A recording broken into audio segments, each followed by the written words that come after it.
Hi everyone, welcome to GK smart. GK smart চ্যানেলে তোমাদের স্বাগত।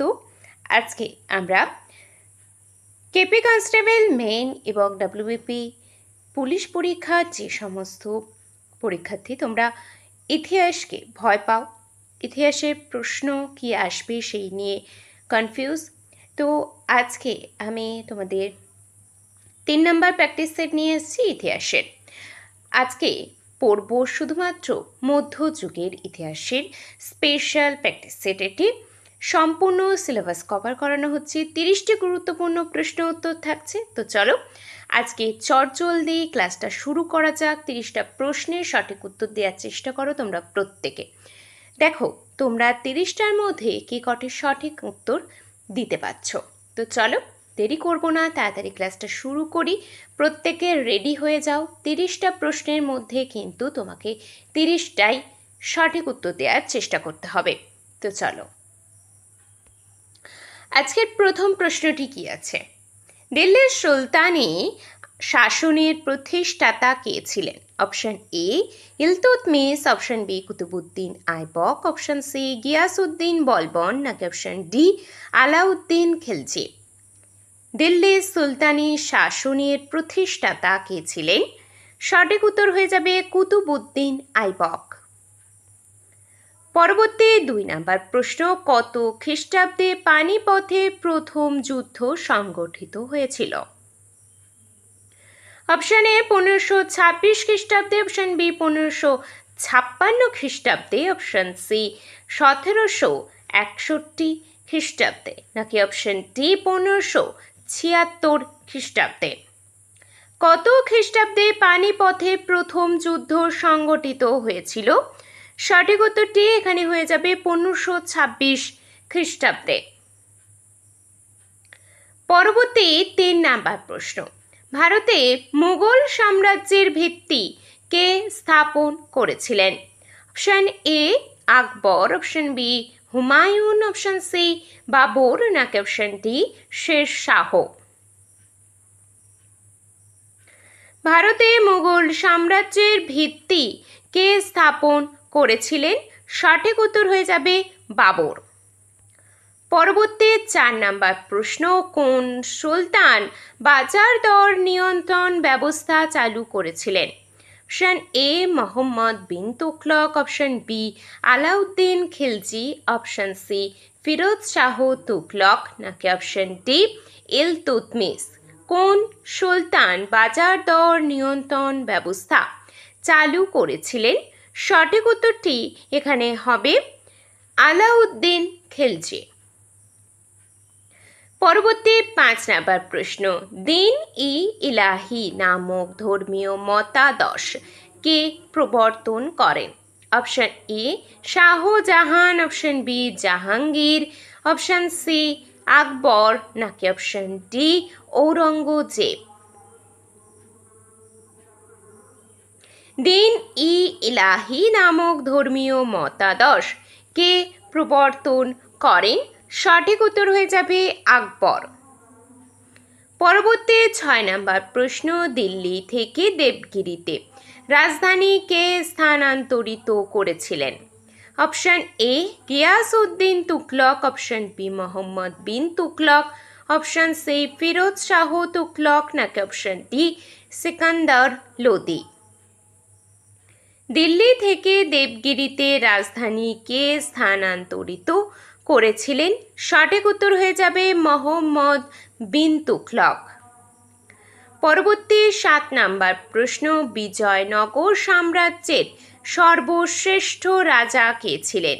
Option A Harihara, option B Bukka, option C Krishnadeva Raya, নাকি option D Deva Raya. Vijayanagara সাম্রাজ্যের সর্বশ্রেষ্ঠ রাজা কে ছিলেন? সঠিক উত্তর হয়ে যাবে কৃষ্ণদেব রায়। পরবর্তী 8 নাম্বার প্রশ্ন, কাকে জিন্দা পীর বা জীবন্ত সাধু বলা হতো? Option A Akbar, option B Jahangir, option C Shahjahan, নাকি অপশন ডি ঔরঙ্গজেব। কাকে জিন্দা পীর বা জীবন্ত সাধু বলা হতো? সঠিক উত্তর হয়ে যাবে ঔরঙ্গজেবকে। পরবর্তী ৯ নাম্বার প্রশ্ন, তাজমহল কোন মুঘল সম্রাটের আমলে নির্মিত হয়েছিল? Option A Akbar, option B Shahjahan, option C Jahangir, নাকি অপশন ডি শের শাহ? সঠিক উত্তর হয়ে যাবে শাহজাহান। পরবর্তী ১০ নম্বর প্রশ্ন, মারাঠা সাম্রাজ্যের প্রতিষ্ঠাতা কে ছিলেন? অপশন এ ছত্রপতি শিবাজি মহারাজ, option B Shambhuji, option C প্রথম বাজিরাও, নাকি option D Shahji Bhosle?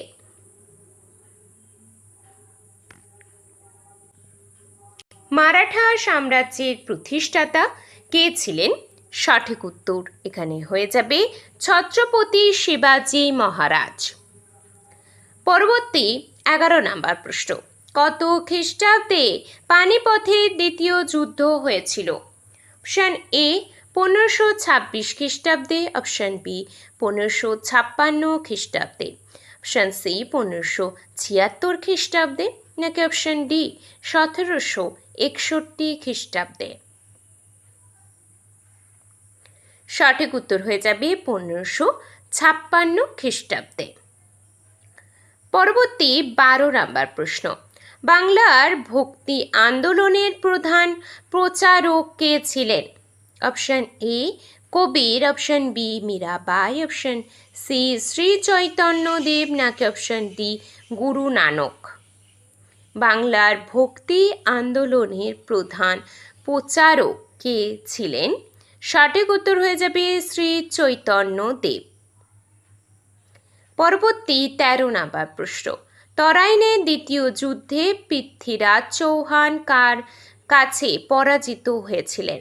Option A Sultan Mahmud, option B Muhammad Ghori, option C Qutbuddin Aibak, নাকি অপশন ডি বাবর? সঠিক উত্তর হয়ে যাবে মোহাম্মদ ঘুরি। পরবর্তী ১৪ নম্বর প্রশ্ন, কোন সুলতানকে পাগলা রাজা বা উন্মাদ রাজা বলে অভিহিত করা হতো?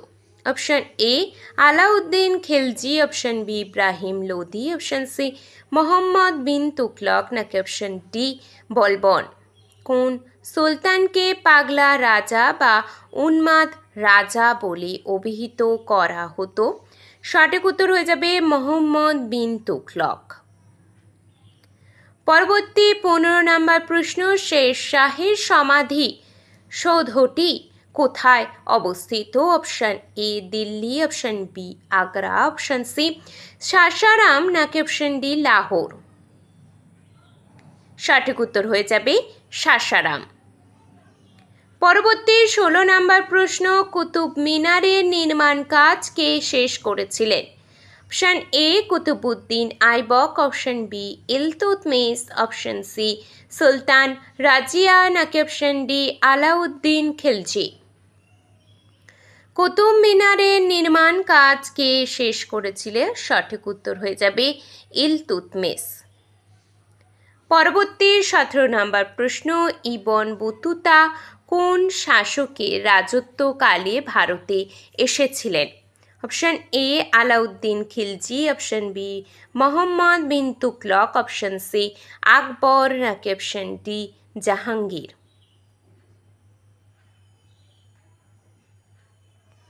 সঠিক উত্তর হয়ে যাবে Mohammad bin Tughlaq.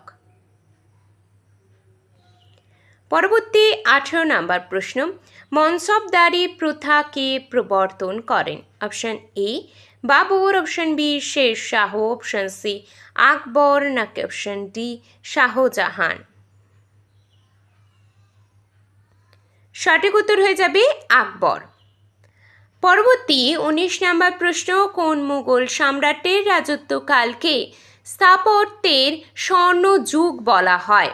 Option A Akbar, option B Jahangir, option C Shahjahan, নাকি অপশন ডি ঔরঙ্গজেব?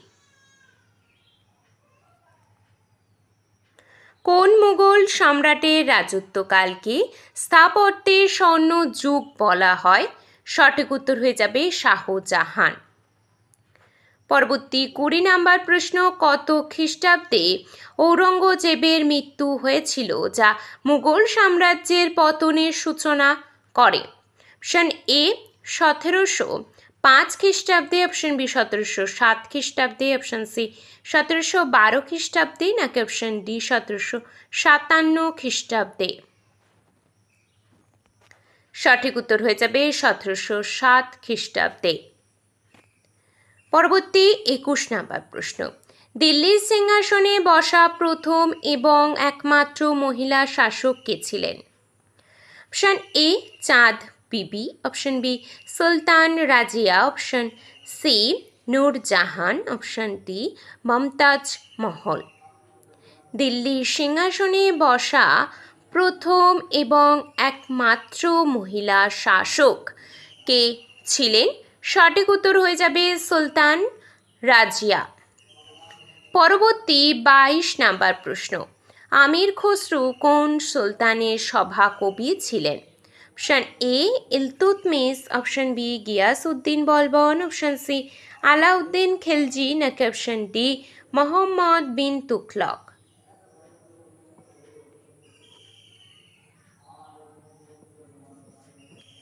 সঠিক উত্তরটি হয়ে যাবে আলাউদ্দিন খিলজি।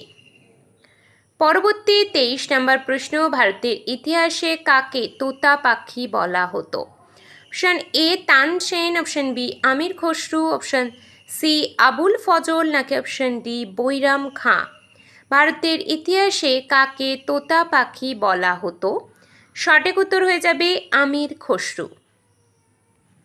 পরবর্তী 24 নম্বর প্রশ্ন, আইনি আকবরী এবং আকবরনামা গ্রন্থ দুটি কে রচনা করেছিলেন? Option A Gulbadan Begum, option B Abul Fazl, option C Badauni, নাকি অপশন ডি ফৌজি? আইনি আকবরী এবং আকবরনামা গ্রন্থ দুটি রচনা করেছিলেন আবুল ফজল। 25 নম্বর প্রশ্ন, আগ্রার বিখ্যাত লালকেল্লা কে নির্মাণ করেছিলেন? Option A Akbar, option B Jahangir, option C Shahjahan, নাকি অপশন ডি শের শাহ? সঠিক উত্তর হয়ে যাবে আকবর।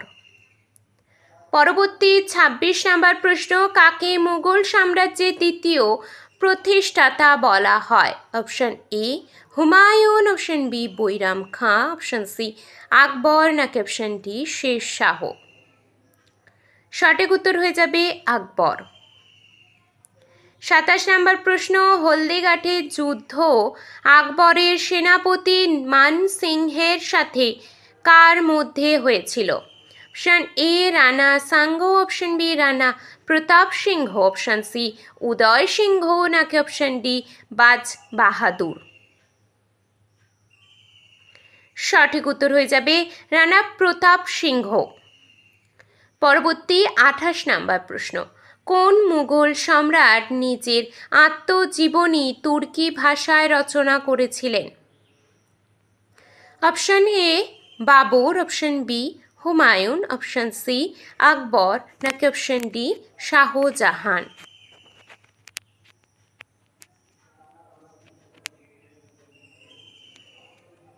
কোন মুঘল সম্রাট নিজের আত্মজীবনী তুর্কি ভাষায় রচনা করেছিলেন? সঠিক উত্তর হয়ে যাবে বাবর। পরবর্তী 29 নম্বর প্রশ্ন, জাহাঙ্গীরের দরবারে আসা প্রথম ইংরেজ দূত কে ছিলেন? Option A sir Thomas Roe, option B captain William Hawkins, option C Job Charnock, option D Robert Clive? জাহাঙ্গীরের দরবারে আসা প্রথম ইংরেজ দূত কে ছিলেন? সঠিক উত্তরটি এখানে হবে captain William Hawkins.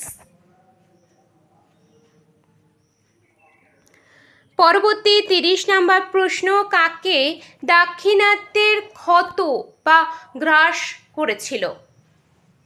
Option A Akbar, option B Jahangir, option A Akbar, option B Shahjahan, option C Jahangir, নাকি অপশন ডি ঔরঙ্গজেব? কাকে দাক্ষিণাত্যের ক্ষত বা গ্রাস করেছে? সঠিক উত্তরটি এখানে হবে ঔরঙ্গজেব। তো আজকে তোমাদের ইতিহাসে এই 30টি প্রশ্ন ছিল। 30টি প্রশ্ন তোমাদের কেমন লাগলো অবশ্যই কিন্তু কমেন্টে জানিও। ভালো লাগলে একটি লাইক করো এবং চ্যানেলটি সাবস্ক্রাইব করতে ভুলো না। আমি কিন্তু প্রতিদিন এই ধরনের ক্লাস আনছি তোমাদের কেপি এবং কেপি প্রিভিয়াস ইয়ারের প্রশ্ন, শুধু কেপি বলে না, পুলিশ পরীক্ষার যে সমস্ত প্রিভিয়াস ইয়ারের প্রশ্ন, ডাব্লিউবিপি বলো, কেপি বলো, ডাব্লিউবিপি এসআই বলো, সমস্ত পেপারের প্রশ্ন আমি কিন্তু তোমাদের শুক্রবার এবং শনিবার রাত 7টায় তোমাদের করাচ্ছি মক প্রিভিয়াস ইয়ারগুলো। সেই ক্লাসগুলো অবশ্যই তোমরা দেখতে থাকো এবং যারা গ্রুপ ডির পরীক্ষা দিচ্ছ তাদের বলবো আমি সকাল 11টায় তোমাদের গ্রুপ ডির ক্লাস করাচ্ছি। এছাড়াও যারা যারা তোমরা যে কোনো এক্সাম দিচ্ছ তাদের তো কারেন্ট অ্যাফেয়ার্স প্রয়োজন এবং কারেন্ট অ্যাফেয়ার্সের ক্লাস হচ্ছে প্রতিদিন সকাল 6:30টায়। একদিনও মিস করবে না, প্রত্যেক দিন দেখতে থাকো। এবং তোমাদের মধ্যে যারা যারা এখনও অবধি টেলিগ্রাম চ্যানেলে জয়েন হওনি, ডিসক্রিপশানে টেলিগ্রাম চ্যানেলের লিঙ্ক দেওয়া আছে, অবশ্যই জয়েন হয়ে নাও। তো চলো আজকের ক্লাসটা এই পর্যন্ত। ক্লাসটা ভালো লাগলে একটি লাইক করো এবং চ্যানেলটি সাবস্ক্রাইব করতে ভুলো না।